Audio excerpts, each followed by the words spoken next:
Marcus stared at his phone. The words didn't make sense at first. Fired. Not suspended pending investigation. Not administrative leave. Fired. 12 years. Gone in a press conference. His phone started ringing. Blocked numbers. Reporters. He let it ring. What could he possibly say? What explanation would make any of this better? The office was cold. Empty. Marcus pulled his knees to his chest and sat there on the floor, listening to the silence. Outside, sirens wailed. Life continued. The world kept spinning. But his world had stopped. An hour passed. Maybe two. Marcus lost track of time. Then he heard footsteps on the stairs. Heavy. Deliberate. Multiple people. The door opened. Lieutenant Davis stepped in, followed by two men Marcus didn't recognize.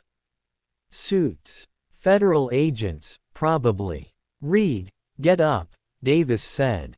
Marcus stood slowly. His legs were numb from sitting. "These are agents from the FBI. They need to ask you some questions." The taller agent stepped forward. "Marcus Reed, I'm Agent Chen. This is Agent Brooks. We need you to come with us." "Am I under arrest?" "Not yet. But we need your full cooperation. You have the right to an attorney." "I can't afford an attorney." Agent Chen's expression didn't change. "Then one will be appointed for you. But right now, we need you to come answer some questions. Voluntarily. It'll look better if you cooperate." Marcus looked at Davis. The lieutenant's face was unreadable. "Do what they say," Davis finally said. "And Reed, tell them everything. Don't hold back. It's your only shot." Marcus nodded. He followed the agents down the stairs, into an unmarked sedan.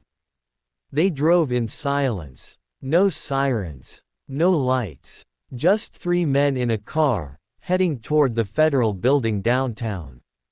The interrogation room was exactly like the ones Marcus had sat suspects in 1,000 times. Cold metal table. Uncomfortable chairs. Mirror on one wall. He'd always wondered what it felt like on this side of the table. Now he knew. It felt like drowning. Agent Chen sat across from him. Agent Brooks stood by the door. A recorder sat on the table between them. "This interview is being recorded," Chen said. "Do you understand?" "Yes. You've waived your right to an attorney for now." "Correct." "Yes. Let's start at the beginning. Yesterday afternoon, you responded to a call about a suspicious vehicle. Walk me through what happened." Marcus took a breath, and he told them everything. The dispatch call. The approach. Agent Foster in her car. The newspaper. His decision to escalate. Drawing his weapon. The moment he realized who she was. The wet stain spreading across his pants. He left nothing out. When he finished, Agent Chen leaned back. "Why did you draw your weapon?" I thought she might be dangerous." "Why?" "The way she was sitting. Not moving. Not acknowledging me. And that's threatening." "In the moment, yes." "Was it because she was black?" The question hung in the air like smoke. "No," Marcus said automatically. "No." Agent Chen opened a folder. "Let's talk about your other stops." Darren Mitchell. October 2019. You pulled him over for a broken taillight that wasn't broken. You searched his car without probable cause. Why? I thought. What did you think? That a young black man in an expensive car must be a drug dealer. A thief. I was doing my job. Were you? Or were you making assumptions based on race? Marcus's jaw tightened. I don't profile people. Don't you? Agent Brooks spoke for the first time. He moved closer to the table. Raymond Foster. March 2021. You stopped him outside his own home. Made him prove he lived there. Why? He was wearing a hoodie. It was late. I was being cautious. Cautious. Interesting word. Brooks pulled out another file. Dr. Amara Thompson. June 2018. Neurosurgeon. 6-figure salary. Beautiful home in Riverside Estates. You ordered her out of her house at gunpoint. Made her prove she owned it. Why? I received a call about a possible break-in. There was no call, Brooks said flatly. We checked. You were driving through the neighborhood. You saw a black woman entering a home in a wealthy area. And you assumed she didn't belong. Admit it. Marcus's hands clenched under the table. I was protecting the neighborhood. From what? A homeowner entering her own house. Brooks leaned closer. Here's what I think, Reed. I think you've been doing this for years. Making stops based on skin color. Escalating situations that didn't need to escalate. Hiding behind your badge and your body camera that's conveniently always off when it matters. That's not true. Then explain the pattern. Agent Chen slid a document across the table. 47 traffic stops in the past 3 years. 32 were black drivers. Riverside is 18% black. You want to explain that math? Marcus stared at the numbers. He'd never seen them laid out like this. Never thought about it. But there they were. Undeniable. I didn't realize. You didn't realize you were targeting black people. Or you didn't realize you'd get caught. Marcus's throat was tight. I'm not a racist. Then what are you? Agent Brooks asked. Because from where we're sitting, you look exactly like a racist. You act like a racist. You have the arrest record of a racist. So either you're a racist, or you're the unluckiest cop in America who just keeps accidentally harassing black people. The words hit like bullets. Each one finding its mark. Let's talk about your father, Agent Chen said, changing tactics.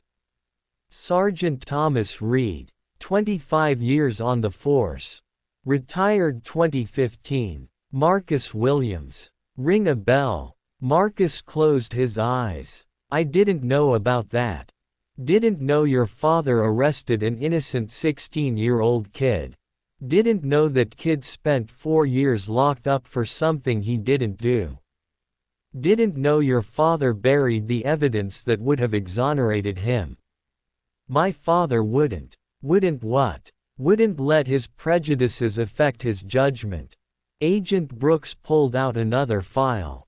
This one was thick. Old. We pulled your father's arrest records too.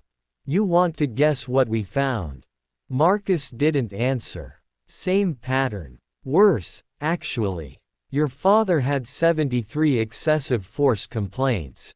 73. All dismissed. All involving black suspects. He was investigated twice by Internal Affairs.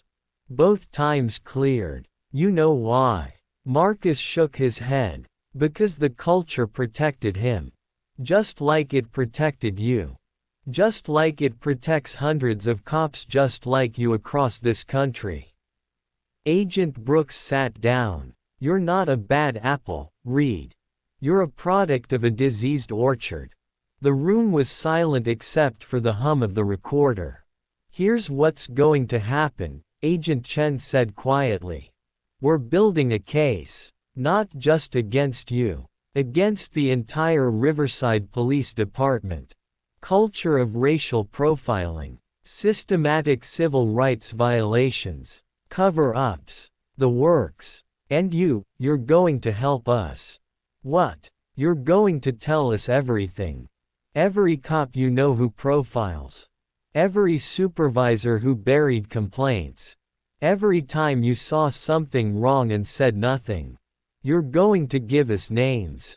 Dates. Details. I can't. You can. And you will. Because if you don't, If you fight us on this, we will destroy you.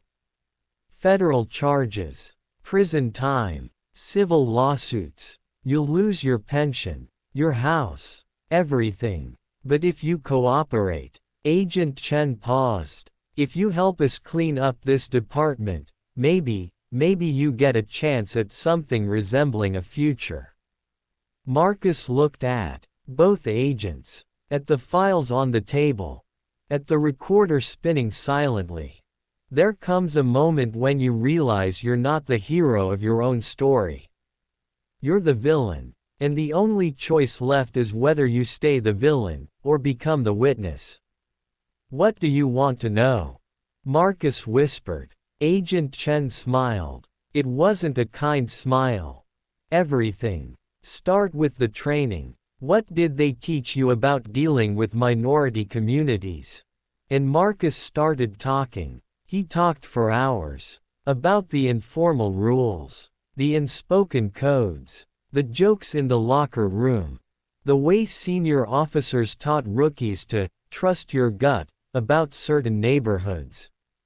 The way complaints disappeared, the way body cameras malfunctioned at convenient times. He named names, gave dates, described incidents he'd witnessed but never reported. He betrayed every cop he'd ever worked with. And with each word, each confession, Marcus felt something breaking inside him. The identity he'd built, the man he thought he was, the legacy he thought he was honoring. It was all built on lies. When they finally finished, it was dark outside. Marcus was exhausted, empty. One more thing, Agent Brooks said as they were packing up. Agent Foster wants to meet with you. Tomorrow. She has questions. I already answered everything. Not about the case. About you. She wants to understand why. Why you became this. She thinks. Brooks hesitated. She thinks you can still be salvaged. I'm not so sure. But she's the boss. They drove Marcus back to his motel. The news vans were gone. The reporters had moved on to the next story. Inside his room, Marcus sat on the bed and stared at his phone. 17 missed calls. 43 text messages. Most from numbers he didn't recognize. But one was from Sarah. I watched the press conference. I saw what they said about your father. About the pattern. Marcus, I don't know who you are anymore. I don't know if I ever did. The lawyer will contact you about the divorce papers. Don't fight me on this. Please. Marcus typed a response. Deleted it. Typed again. Deleted again. What could he say? What words would make any of this okay? He set the phone down. Lay back on the bed. Closed his eyes. And for the first time since this started, Marcus Reed cried.